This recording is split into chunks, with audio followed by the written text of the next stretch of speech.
প্রিয় অনলাইন শিক্ষার্থী, আসসালামু আলাইকুম। সবাইকে Deopara public high school Ghatal টাঙ্গাইলের পক্ষ থেকে শুভেচ্ছা জানাচ্ছি। আমি নজরুল ইসলাম সুমন, সহকারী শিক্ষক গণিত। প্রিয় অনলাইন শিক্ষার্থী, তোমরা কেমন আছো? আশা করি ভালো আছো। আমিও আল্লাহর অশেষ মেহেরবানিতে ভালো আছি।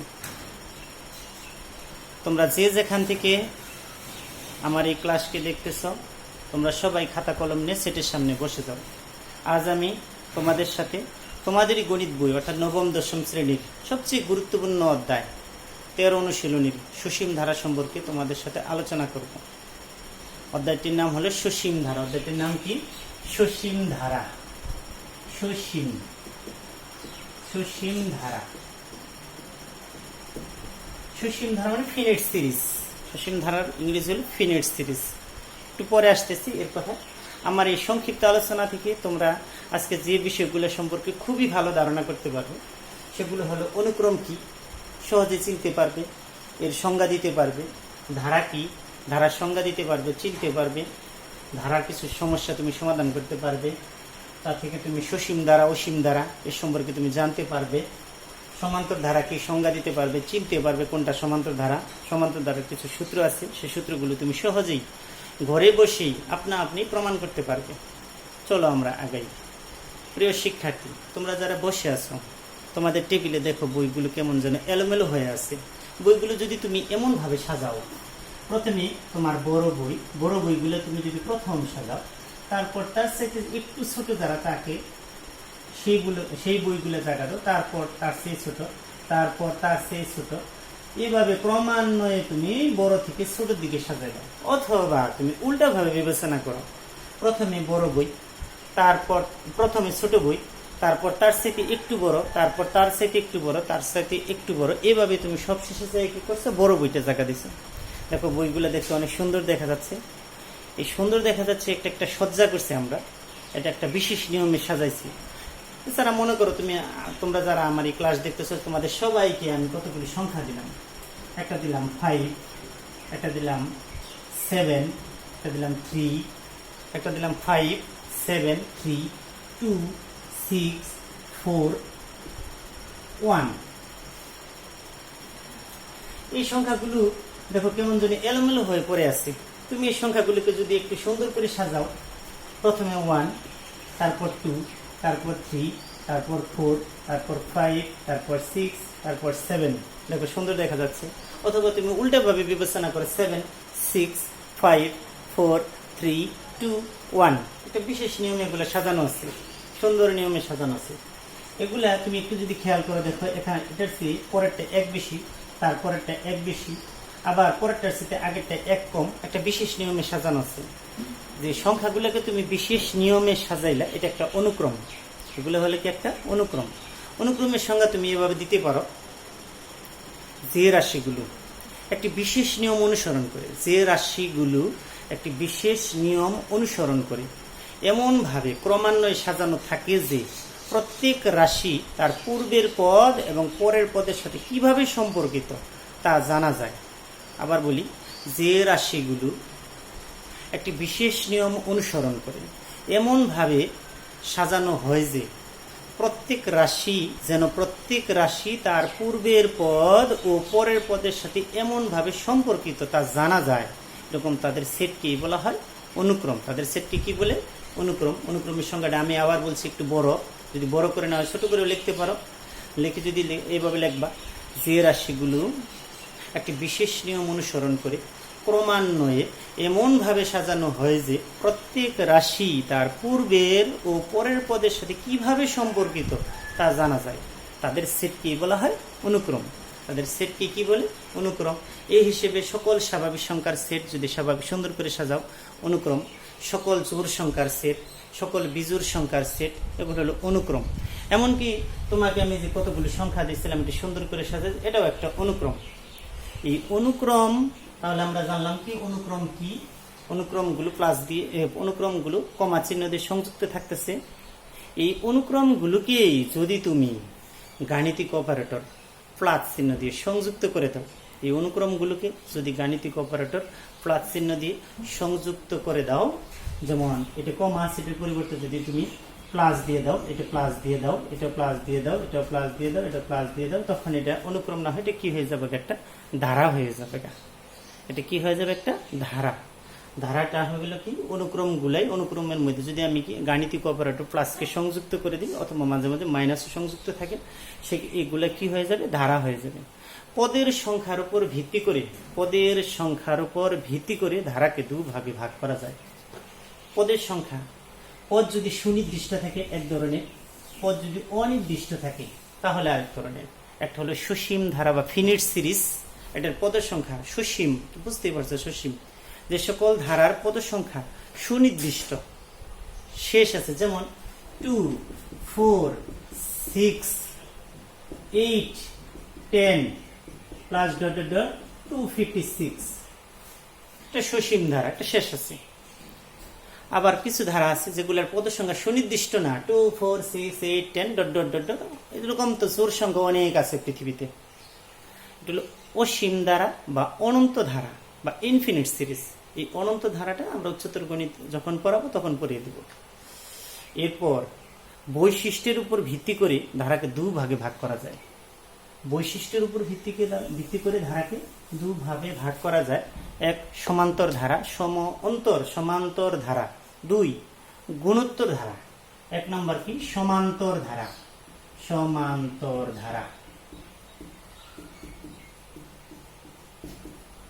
2, গুণোত্তর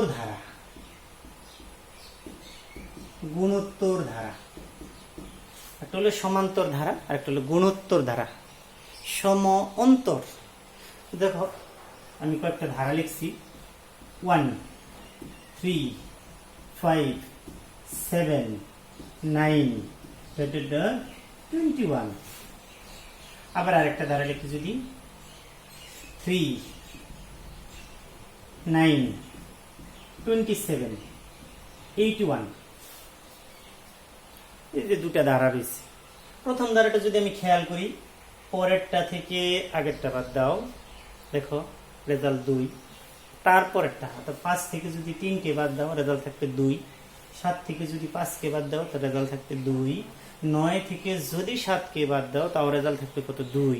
তাহলে এই ধারা থেকে আমরা লক্ষ্য করলাম যে পরেরটা থেকে আগেরটা বাদ দিলে, অর্থাৎ পরের পদ থেকে আগের পদ বিয়োগ করলে দেখা যাচ্ছে প্রতিবার বিয়োগফল একই পাইতেছি, 2 পাইতেছি। অন্য জায়গায় 3 পাইতে পারি, 5 পাইতে পারি বিয়োগফল।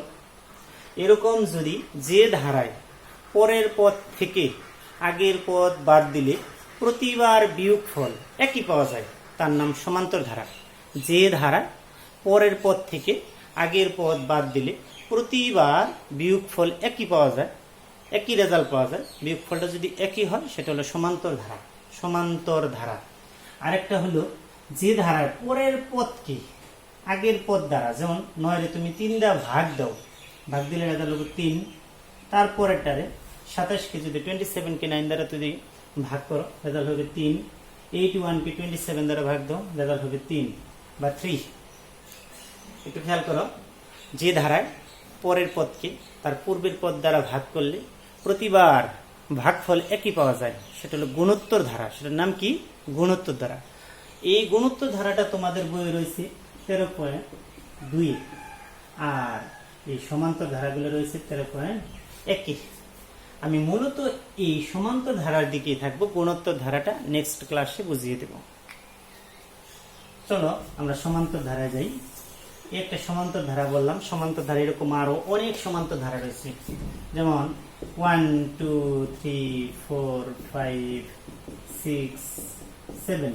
এটাও একটা সমান্তর ধারা। কেমনি করে সমান্তর ধারা, পরেরটা থেকে আগেরটা বাদ দাও রেজাল্ট 1, এটা থেকে এটা বিয়োগ করো রেজাল্ট 1, এটা থেকে এটা বিয়োগ করো রেজাল্ট 1, এটা থেকে এটা বিয়োগ করো রেজাল্ট 1, এটা থেকে এটা বিয়োগ করো রেজাল্ট 1, এবং তারপরেরটা থেকে যদি রেজাল্ট বিয়োগ করো একই রেজাল্ট। অর্থাৎ পরেরটা থেকে তার পূর্বেরটা যদি বাদ দাও, যদি রেজাল্ট একই পাওয়া যায়, বিয়োগফল যদি একই হয় সেটা হলো সমান্তর ধারা। তাহলে আমরা পড়ছি এই যে প্রথম পাইলাম, প্রথম যে পদটা পাইলাম এটা আমরা সমান্তর ধারা, গুণোত্তর ধারা সকল ক্ষেত্রেই প্রথম পদে আমরা এ দ্বারা প্রকাশ করব।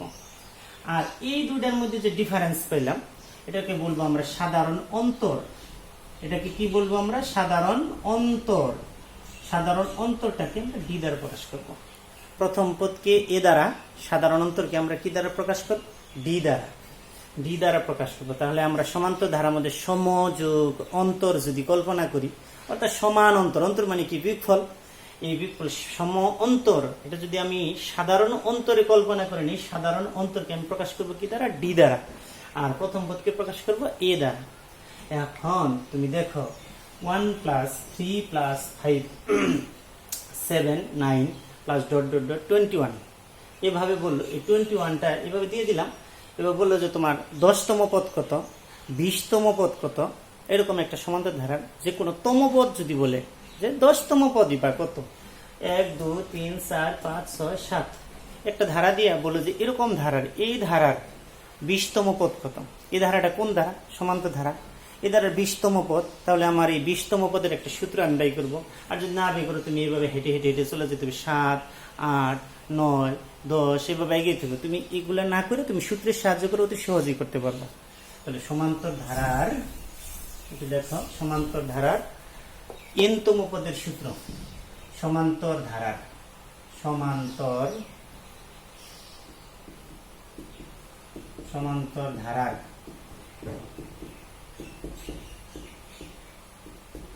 এনতম পদ, সূত্রটা তুমি মুখস্থ রাখবা।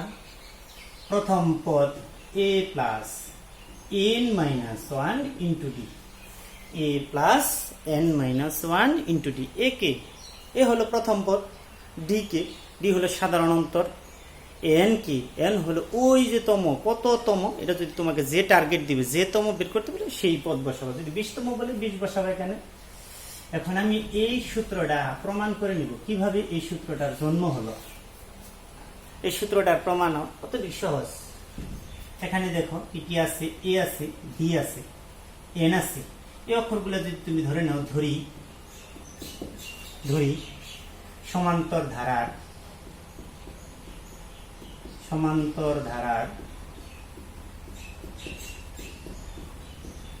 প্রথম পদ, সমান্তর ধারার প্রথম পদ এ, সাধারণ অন্তর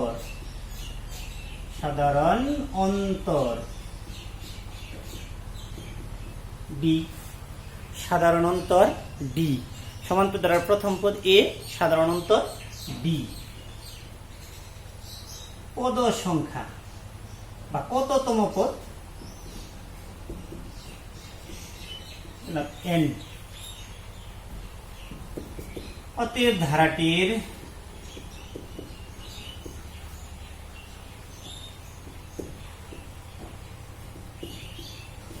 প্রথম পদ এ সমান, রাখো প্রথম পদ এ, ধারাটির দ্বিতীয় পদ, এটা যদি লিখি একটু খেয়াল করবে। এই পদটা লেখার সময় একটু বুদ্ধি খাটাতে হবে। কেমন বুদ্ধি? দেখো আমি যদি এটা লিখি, আমার টার্গেট কি? প্রথম পদ এ, সাধারণ অন্তর ডি। সাধারণ অন্তর এই কথাটা মানে পরের যে পদটা নিলে তার থেকে যদি পূর্বের পদটা বিয়োগ করো, জানি ডি রেজাল্ট থাকে। এ + ডি থেকে যদি এ বাদ দিই, এ আর এ চলে যাবে, থাকবে ডি। এটা একটা সমান দিয়ে রেখে দাও। ধারাটির তৃতীয় পদ, এটা লিখতে পারি a + 2d সমান। এখন এর a + 2d কেমনে করে লিখব? এটা থেকে এটা বাদ দাও, a আর a চলে গেল, দুইটা d থেকে একটা d চলে গেল, থাকবে একটা d। এইভাবে যদি চলতেই থাকে, দেখে নিও। বললো ধারাটির কয়তম পদের সঙ্গে আমি ধরে নিচ্ছি কত? এন। ধারাটির এনতম পদ সমান কি লিখবো? বাই করতে পারতেছি না। এ লিখছি, a + d লিখছি, a + 2d, তারপর হয়তো a + 3d লিখতাম, তারপর হয়তো a + 4d লিখতাম, কিন্তু এ জায়গায় এসে আমি কি লিখবো একটু খেয়াল করো। এটার পরিবর্তে দেখো আমি এটা লিখতে পারি 1 - 1 * d, 1 - 1 * d। এটার পরিবর্তে যদি লিখতে পারি a plus 2 minus 1 into d, এখানে আর একটা জিনিস লিখতে পারি a plus 3 minus 1 into d। কেমনি করে লিখলাম? প্রথম পদ এই জন্য 1 থেকে 1 বিয়োগ করছি, 1 থেকে 1 বাদ দিলে থাকে 0, 0 আর d গুণ করলে থাকে a মিলছে। তারপর দ্বিতীয় পদ 2 আছে, 2 থেকে 1 বাদ দিলে থাকে d, তাহলে a প্লাস d থাকে। তৃতীয় পদ 3 আছে, 3 থেকে 1 বাদ দিলে থাকে d, 2 থাকে 2d, 2 মানে 2d। এখন n তম পদ এখানে আমি লিখতে পারি a প্লাস, যেহেতু 3 তম পদ বলছে 3 বিয়োগ করছে, তাহলে n তম পদ, তাহলে লিখতে পারি n মাইনাস 1 ইন্টু d। এই প্রমাণটা আমার হয়ে গেল অতি সহজেই। একটু দেখে নাও, হয়তো দেখতে পাচ্ছ না অনেকেই, তো দেখে নাও। ধারাটির n তম পদ, n তম পদের মধ্যে আমি কি বসালাম? n তম পদের মধ্যে বসাইছিল a plus n minus 1 into d। কেন n মাইনাস 1 বসালাম? 3 তম পদে বসাইছি 3 থেকে 1 বাদ দিছি, 2 তম পদে বসাইছি 2 থেকে 1 বাদ দিছি, n তম পদে অবশ্যই আমি n থেকে 1 বাদ দিতে পারবো। এটা হলো আমার সূত্রের প্রমাণ। এটা হলো তম পদের সূত্র, সমান্তর ধারার যে কোনো তম পদের সূত্র, সমান্তর ধারার যে কোনো তম পদের সূত্র। এখন চলো সমষ্টির সূত্রে চলে যাই। কেউ বলল যে তোমাকে আমি প্রথম দিন 1 টাকা দিব, তোমাকে আমি প্রথম দিন 1 টাকা দিব, বলো যে পরের দিন আমি প্রথম দিন যা দিছি তার চাইতে 2 টাকা বেশি দিব। তাহলে প্রথম দিনে 1, তার চাইতে পরের দিন 2 টাকা বেশি, তাহলে 3। তারপরের দিন আরো 2 টাকা বেশি 5, তারপরের দিন আরো 2 টাকা বেশি 7। এইভাবে আমি তোমাকে 1 মাস টাকা দিব। মাস শেষে আমি তোমার কাছে জানতে চাইবো কত টাকা দিব তোমাকে। প্রথম দিন 1, তারপরের দিন এমন টাকা দিব যা পূর্বের দিনের চাইতে 2 টাকা বেশি হয়। এভাবে তোমাকে আমি 1 মাস টাকা দেব। 1 মাস তোমাকে বললো 1 মাসে তুমি মোট কত টাকা পাবে। তোমাকে দেখতে হবে কোন নিয়মে তোমাকে দিয়েছে, কোন ধারা, এটা কি সমান্তর ধারা নাকি গুণোত্তর ধারা। দেখো এখানে 3 থেকে যদি 1 বাদ দিই রেজাল্ট থাকে 2, 5 থেকে 3 বাদ দিই রেজাল্ট থাকে কত 2, 7 থেকে যদি 5 বাদ দিই রেজাল্ট থাকে কত 2। তাহলে নিশ্চিত একটা সমান্তর ধারা। সমান্তর ধারা যেহেতু বলছে আমার টার্গেট দিচ্ছে সমান্তর, মোট টাকার কথা বলছে, মোট মানে সমষ্টি, তাহলে আমার সমষ্টির সূত্র জানতে হবে। আগের যে সূত্রটা ছিল এটা হলো তম পদের সূত্র ছিল, আর এখন যে সূত্রটা শিখতেছি এটা হলো সমষ্টির সূত্র। চলো আমরা এই সমষ্টির সূত্রটা আগে জেনে নিই।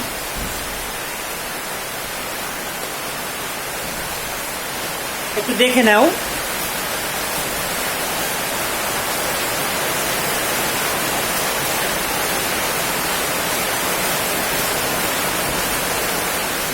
সমান্তর ধারার প্রথম n সংখ্যক পদের সমষ্টি, সমান্তর ধারার প্রথম n সংখ্যক পদের সমষ্টি। এই সূত্রটা সবাই মুখস্থ রাখবা, n/2, 2a plus n minus 1 into d। সমান্তর ধারার প্রথম n সংখ্যক পদের সমষ্টির সূত্র n/2, n কে n মোট, ওই 30 দিন বললে 30টা বসাই দিবা।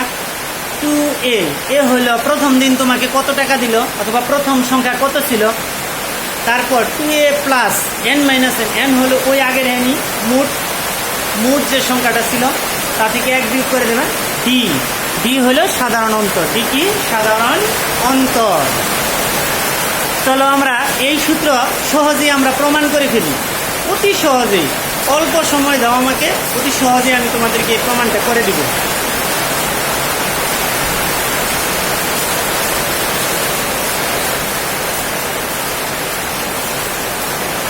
ধরি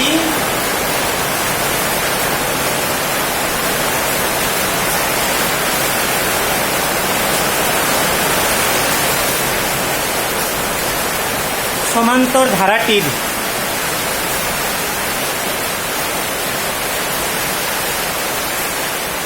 প্রথম পদ a, সমান্তর ধারাটির প্রথম পদ a।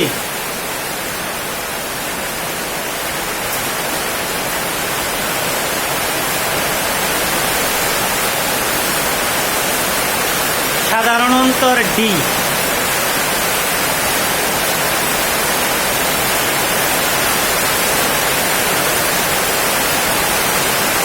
শেষ পদ পি।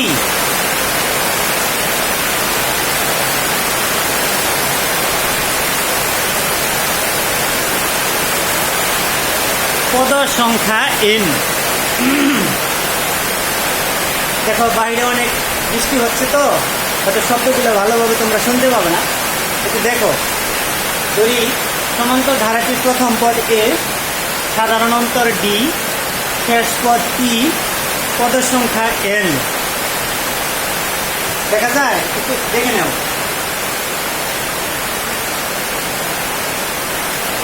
পদ সংখ্যা এন,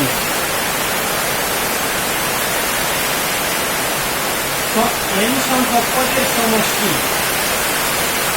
সমষ্টি এস এন লেখা নেই। দেখো সমান্তর ধারাটির প্রথম পদ এ, সাধারণ অন্তর ডি, শেষ পদ পি, পদ সংখ্যা এন, সমষ্টি। এগুলা হলো এন সংখ্যক পদের সমষ্টি দেখে এস এন লিখছি। এস এর সামেশন বুঝেছি, যোগফল বুঝেছি। এন সংখ্যক পদের সমষ্টি, এর জন্য আমরা এন লিখেছি।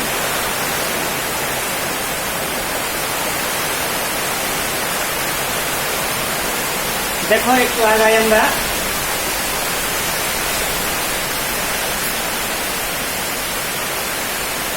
দেখে নিও এস এন। এস এন দিয়ে আমি বুঝেছি এন সংখ্যক পদের যোগফল, এন সংখ্যক পদের যোগফল। প্রথম পদ আছে এ, প্রথম পদ আছে এ, শেষ পদ আছে পি। প্রথম পদ আছে এ, শেষ পদ আছে পি। দ্বিতীয় পদটা আমি এমন বসাবো যাতে ওই পদটা থেকে প্রথম পদ বাদ দিলে যেন রেজাল্ট থাকে ডি। তাহলে আমরা লিখতে পারি এ প্লাস ডি।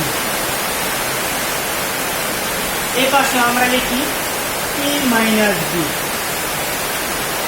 এটা যদি আমি বাড়াই আরেকটা লিখি এ প্লাস টু ডি। এটা আমি যদি লিখি পি মাইনাস টু ডি, এক নং সমীকরণ। দেখো একটু মনে হয় জটিল হয়ে গেল।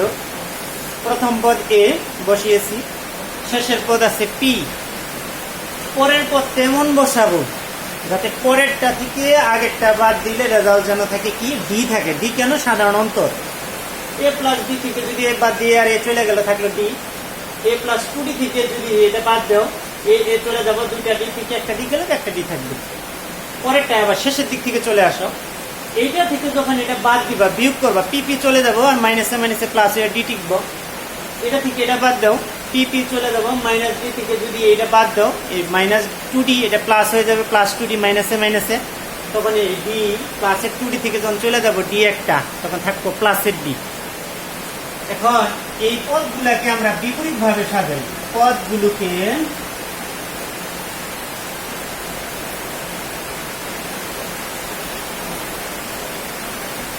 বিপরীত ক্রমে সাজিয়ে পাই। একটু দেখো পদগুলোকে বিপরীত ক্রমে সাজিয়ে পাই। কেমনি করে আবার বিপরীত ক্রমে সাজাই? এস এন ওই দিক থেকে আসবো, ওই দিক থেকে শেষের দিক থেকে P, P minus D, P minus two D.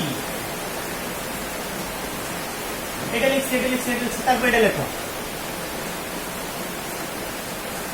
A plus two D, A plus D, তারপর লিখলাম এ। এটা দুই। কেমনি করে সাজাইলাম? সাজানোর সময় খেয়াল করবা, ওই শেষের দিক থেকে আসবে, শেষের দিক থেকে। এটা লিখছি, এটা লিখছি, এটা লিখছি, তারপর একটা ডট ফাঁকা জায়গা রাখছি, ডট ডট দিচ্ছি, তারপর এটা, তারপর এটা, তারপর এটা। এখন এগুলাকে আমরা একটু মাথায় মাথায় যোগ করব। এক নং ও দুই নং, এক নং ও দুই নং সমীকরণ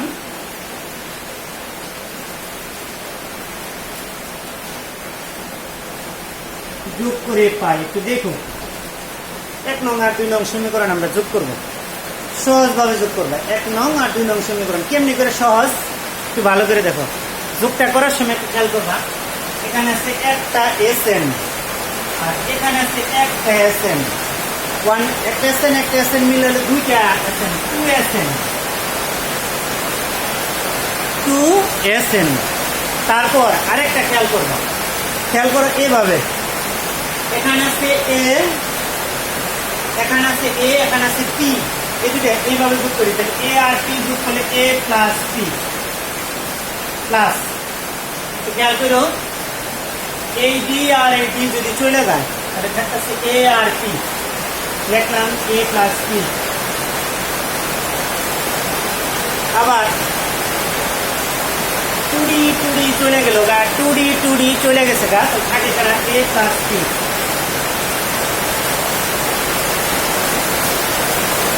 তারপর দেখো যে ডট ডট আছে, ডট ডট খেয়াল করো পি মাইনাস 2D এ প্লাস 2D, এই 2D আর 2D যদি চলে যায়, 2D যদি চলে যায় কাটা যায় প্লাসে মাইনাসে, থাকতেছে পি আর থাকতেছে এ, এটাকে আমি কোথায় লিখলে এ প্লাস পি।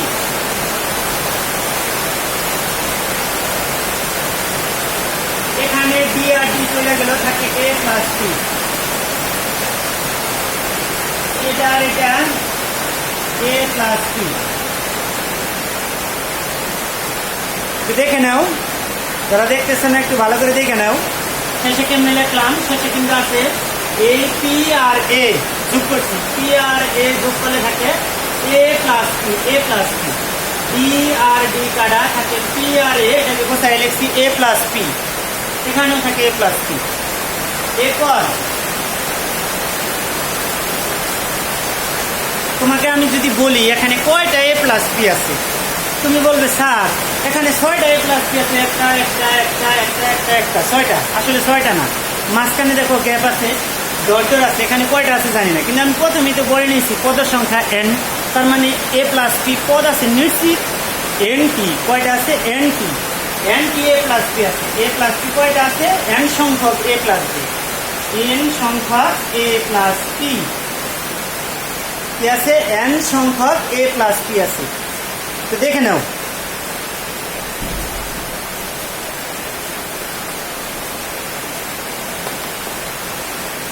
বাহ, এটার সাথে একটা 2টা গুণন অবস্থা একটা রাইখা দাও। এই 2টা যদি আমি ভাগ দিই, ভাগ দিলে সবার সাথে যায়, তুমি শুধু n এর সাথে দিয়ে রাখো n/2।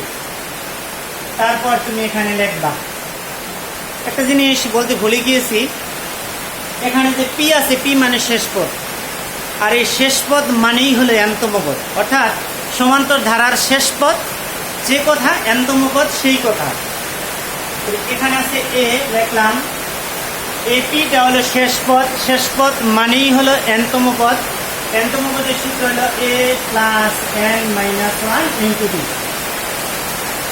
a plus n-1 into D. একটু দেখো তাহলে এটা কোন জায়গা থেকে আসলো, এটা আসলো কোন জায়গা থেকে, এটা হলো শেষ পদের সূত্র, শেষ পদ মানেই হলো n তম পদ। এখানে তোমরা সাইড নোটে লিখে দিতে পারো, যেহেতু শেষ পদ সমান n তম পদ সমান a plus n-1 into D.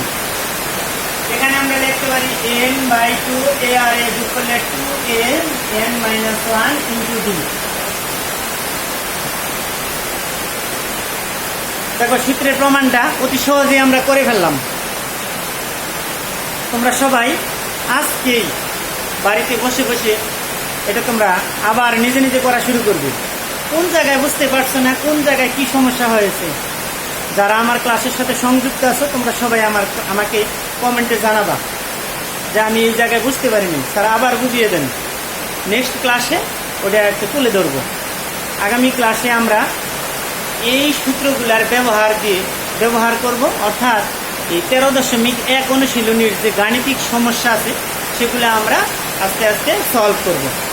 সে পর্যন্ত তোমরা সবাই ভালো থেকো, আমার জন্য দোয়া করো।